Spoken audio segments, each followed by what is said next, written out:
नमस्कार. इन गोवा बातमीपत्रात आपलं स्वागत.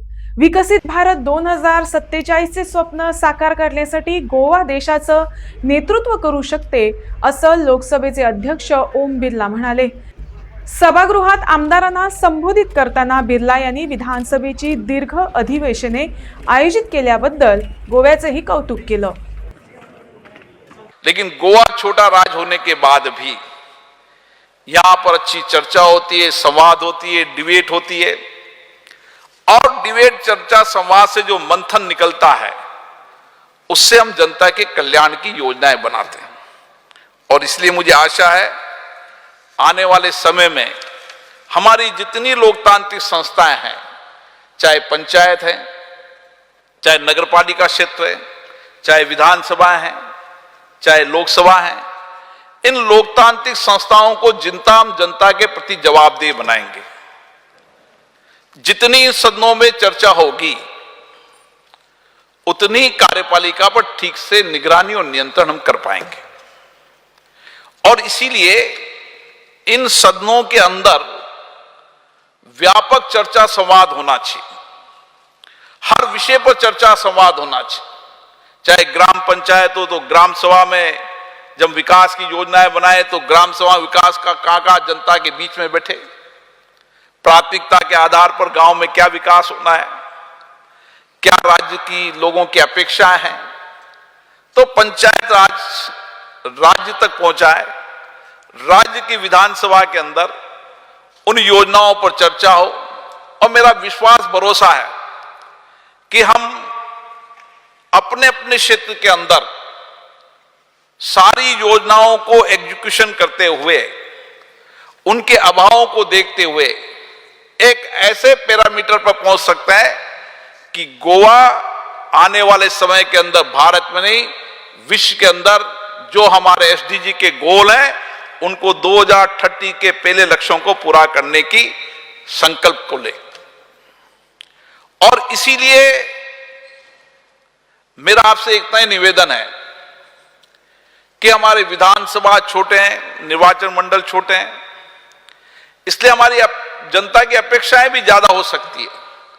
लेकिन उसमें प्राथमिकता क्या है, किस प्राथमिकता के आधार पर हम सबसे पहले उन प्राथमिकताओं को लेकर जितना हमारा बजट है उस बजट में हमारी प्राथमिकता तय हो और प्राथमिकता के आधार पर लक्ष्य तय कर उन लक्ष्यों को पूरा प्राप्त करें. अगर हमने इस दिशा की ओर पंचायत से लेकर विधानमंडल तक चर्चा संवाद से जनता की अपेक्षाएं, आकांक्षाओं को पूरा करने का काम किया तो मैं कह सकता हूं कि 2047 में विकसित भारत के सपने को सबसे पहले गोवा करेगा. मुख्यमंत्री डॉक्टर प्रमोद सावंत यांनी लोकसभेतील वादविवाद ज्या पद्धतीनं हाताळले जातात त्याबद्दल सभापती ओम बिर्ला यांचे कौतुक केले. आम्ही पळयता की लोकसभेत वेगवेगळ्या विषयावयली चर्चा, डिस्कशन, सर आप बहुत ही अच्छी तरह से सभी डिस्कशन, डिबेट जो लोगों के बीच में चल रहा है वो आप हमेशा के लिए हैंडल करते हैं. हमें सर आपका बहुत ही अभिमान है कि जिस तरह से लोकसभा आप चला रहे हैं, बहुत अच्छी तरह से आप लोकसभा के डिबेट और डिस्कशंस हैंडल करते हैं. सर आपका इंडियन पार्लियामेंट डेमोक्रेसी में आपका इस वक्त का योगदान ही हमेशा के लिए यादगार योगदान रहेगा. मैं आपके लिए बहुत बहुत अभिनंदन करता हूं कि इस आज़ादी के अमृत काल में और आपके लोकसभा स्पीकर में इस भारत देश को न्यू पार्लियामेंट हाउस मिला है. इसलिए गोवा सरकार की तरफ से और गोवा के लोगों की तरफ से मैं बहुत बहुत अभिनंदन करता हूं. सगळ्यांक नेटान ताळयो वाजोवन न्यू पार्लियामेंट हाउसा खातीर सगळ्यांनी अभिनंदन करचें. दरम्यान या कार्यक्रमाला विरोधी गटानं बहिष्कार टाकला. The combined opposition felt that we should dissociate ourselves from this function. कित्याक सगळे मेंबरां कॉन्फिडन्सान गेल्ले and it is a democratic process. The opposition plays an important role and we cannot be taken for granted today.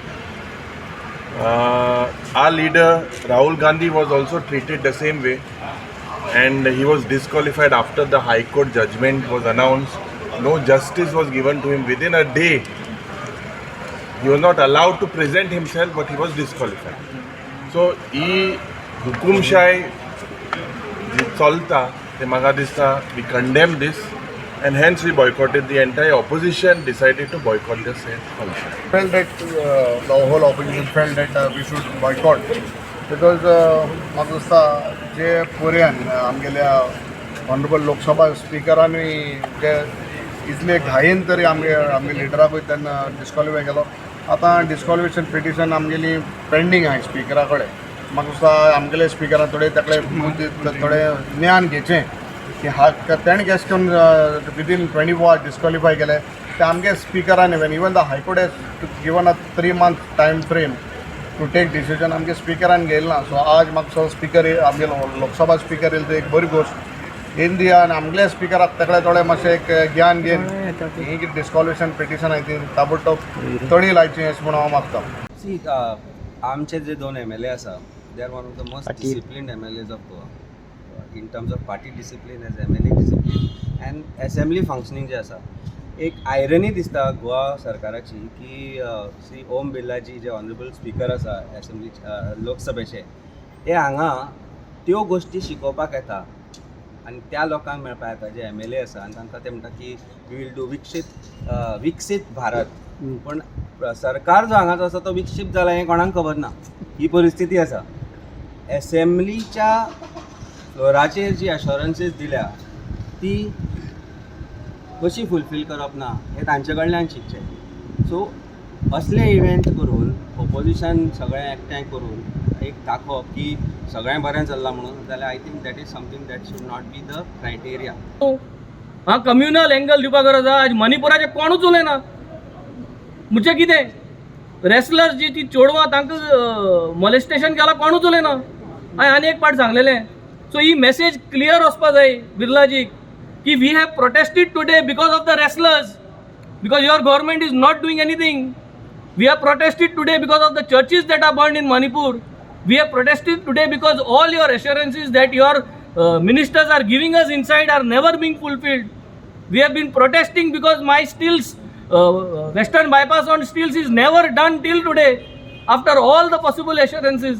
Protesting because the fishermen are not given justice. सगळे कुठे problem झाले. Taxi drivers not given justice.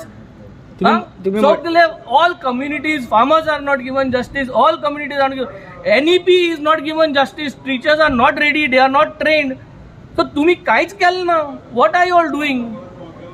तुम्ही फकत करता. आज मातशें देस्पेजूण केला कित्याक गेल त्या पाट आमगे ट्रेनिंग सेशना इतले पयशे मोडले म्हणून आमी पॉयंट आवट केलो. मातशें देस्पेजूण केला नाजाल्यार हेंय कडेन ताज्या खूंय आसता आशिल्लें.